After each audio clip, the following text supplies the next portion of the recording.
بسم الله الرحمن الرحيم. يسبح لله ما في السماوات وما في الأرض الملك القدوس العزيز الحكيم. هو الذي بعث في الأميين رسولا منهم يتلو عليهم آياته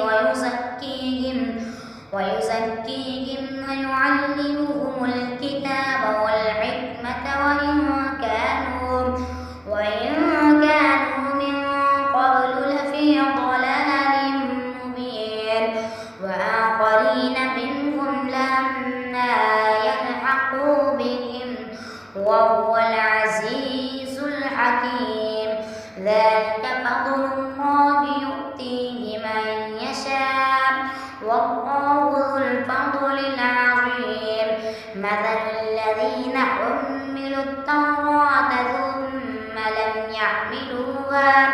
يحملوها كمثل الحمار يحمل أسفارا. بئس مثل القوم الذين كذبوا بآيات الله والله لا يهدي القوم الظالمين. قل يا أيها الذين هادوا إن زعمتم أنكم أولياء لله من دون الناس فتمنوا الموت إن كنتم صادقين ولا يتمنونه أبدا بما قدمت أيديهم والله عليم بالظالمين. قل إن الموت الذي تفرون منه فإنه ملاقيكم ثم تردون إلى عالم الغيب والشهادة فينبئكم بما كنتم تعملون.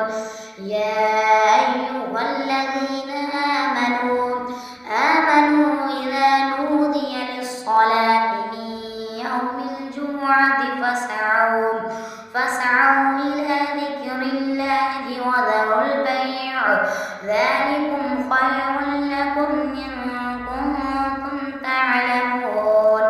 فإذا قضيت الصلاة فانتشروا في الأرض وابتغوا من فضل الله واذكروا الله كثيرا لعلكم تفلحون. وإذا رأوا تجارة أو لهوا انفضوا إليها وتركوك قائما. قل ما عند الله خير من اللهو ومن التجارة